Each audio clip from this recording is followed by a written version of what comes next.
Hi folks, and welcome to Art Tips with John, the show that teaches you how to unlock your creative talents and also how to build your artistic business. I am your host John Morris, the painter of memories, and welcome. Today is Friday folks, so we are going to be looking at a brand new tutorial, and I hope you enjoy it. Well, hi folks, this week's exciting tutorial is an excerpt from my Stallion in the Shadows art course, which of course is available at outreachart.org. Even though we're moving home this weekend, I wanted to make sure that you guys didn't miss out. Hoping you enjoyed today's show. Stuff here, just adding on some more of the hair. Right, I think what I want to do is to add a little bit more shadow and shading into this nose. Make that a little bit darker. And this painting, I believe, actually has already sold.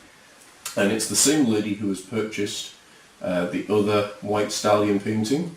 A lady from Carlisle, I believe, if I remember correctly. And she is just a wonderful, wonderful lady, and I do thank her so much for her support. She's a real superstar.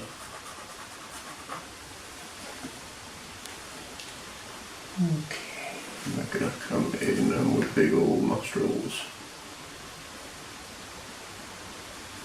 Yeah, I mean, people ask me if I've got any issues with using a projector, and I always say no, for the simple reason, if it makes it easier for you and where you're at, then I say heck, go with it. I know other people would disagree, and I don't much care, quite honestly. I'm at a place in my life and a place in my career where I try and advise as best I can, but if people are going to still complain and moan and whine, then it's up to them. It's up to them. Right, we're just laying out these things. Just laying them out. Each time I go into a colour, I'm actually wiping it off because I don't want it to be too dark. Just screwing some things in here. Let's say you've got real bushy eyebrows, haven't you?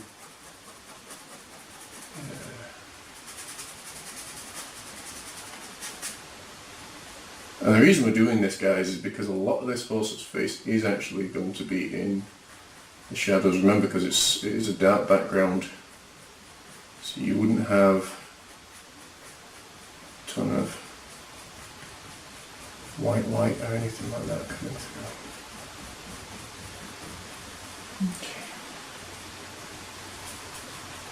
It's just through mixing all these colours and doing all this stuff together that we can do this. We can do this. Plus it means when I put more of his hair in that you're actually going to be able to see it a little better. And then, so down here is actually going to be quite shaded as well. The good thing is, as I've said before, anything we don't like, we can always just take right back out.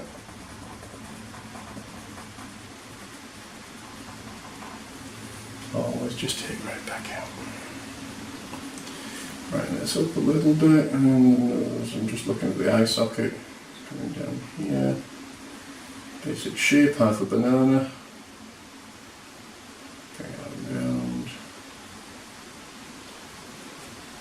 Something like that.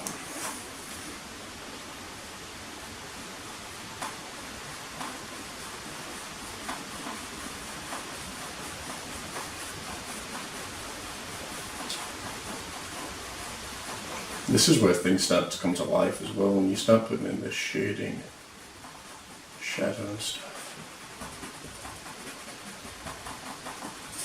Just soften that edge up a little bit. And then come in with some white paint. Flip it off a little bit, and over here. And the same thing.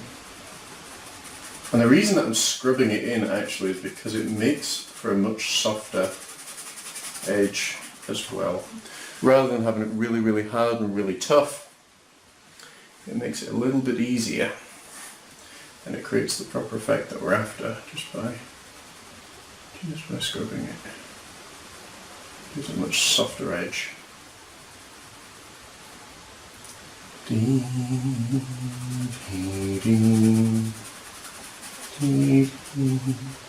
It's amazing to think though that wild horses, particularly in the United States, there are only maybe like a couple of hundred left, and I think I've read somewhere recently that the wild horses were actually being reintroduced, which is very, very exciting. I don't know how you reintroduce a wild horse, but unless they're being bred in the wilderness. But yes, that's what I've heard anyway, so don't quote me. If anyone can verify that, if I can verify that for you, then I'll certainly let you know, but it's a nice thought. It was one of the best modes of transport for a couple of hundred years, was the horse. Particularly for the Native Americans, who I have so much respect for and such a special place for in my heart. Just the whole connection with earth and with God and with spirit, and then the white man came over and caused some mischief, shall we say. But I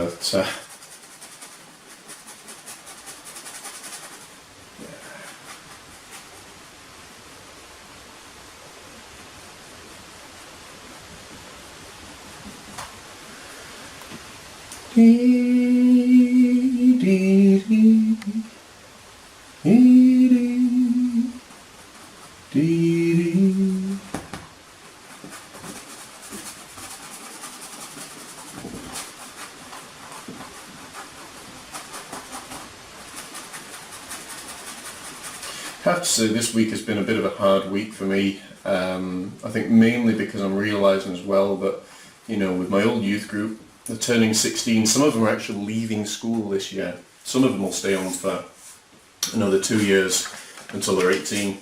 But some of them are actually leaving school this year, and that's a very, very strange thing to realise. You know, you're not part of it anymore. You're not a part of their lives really anymore. And they have wonderful, fond memories, but it's just a very, very difficult and hard thing. And all I'm doing is just keep going back into water, back into the paint. I'm just doing the same thing again. This is when it starts coming to life, when I get most excited. When I can see it starting to come to life and it starts to look right. Thank you very much, Bonnie. And just pull that hair around now. The hair is going to go under and out. Okay, this is where it may get confusing. But the hair is going to go under the chin and out. Okay, so you want to get it as close to the face as you can.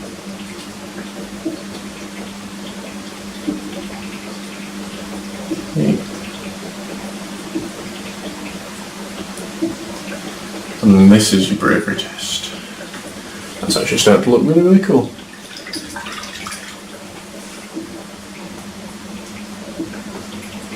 Liz, the majority of artists out there use too little paint, and that's one of the biggest mistakes, is they use too little paint. Just give me a second and I'll touch on that subject for you. Okay guys, and then we're going to come out, and here we go. So the hair is coming up, and it's literally just going to be going right on out. Now initially it's not going to make sense, it's going to look kind of weird, but it will make sense as we're coming around. Ooh, picked up a blob of paint there. And again, as we did before, we can take things out, we can put things back in. That is the power of being able to do this, and the power of paint. Okay, so I'm going to come down with a white line down the side of his face, and then just pull and flick.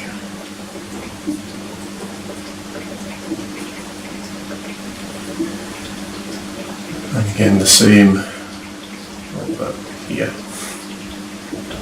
And if you don't want to do this bit, as I said, don't feel that you have to. There is no pressure whatsoever. Got a few stray hairs that are just coming over. This is one hairy horse.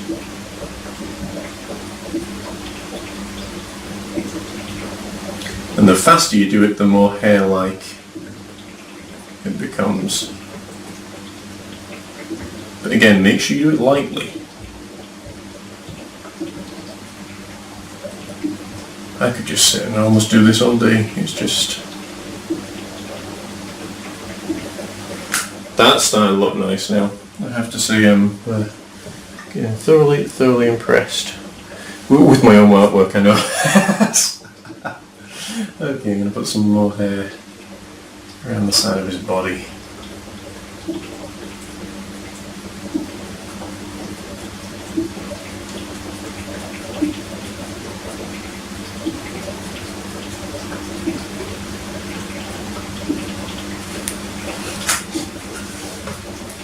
A little bit more hair around this part, and then we'll be done pretty much with hair. Ooh, hello. You splat there. Now, if that ever happens to you, just literally take your finger and blend it in. I don't know if you saw what happened there, but we had a few. Because the paint is quite wet on the brush, we had some paint that just left the brush and splattered. And if you ever have that, then just blend it in with your finger.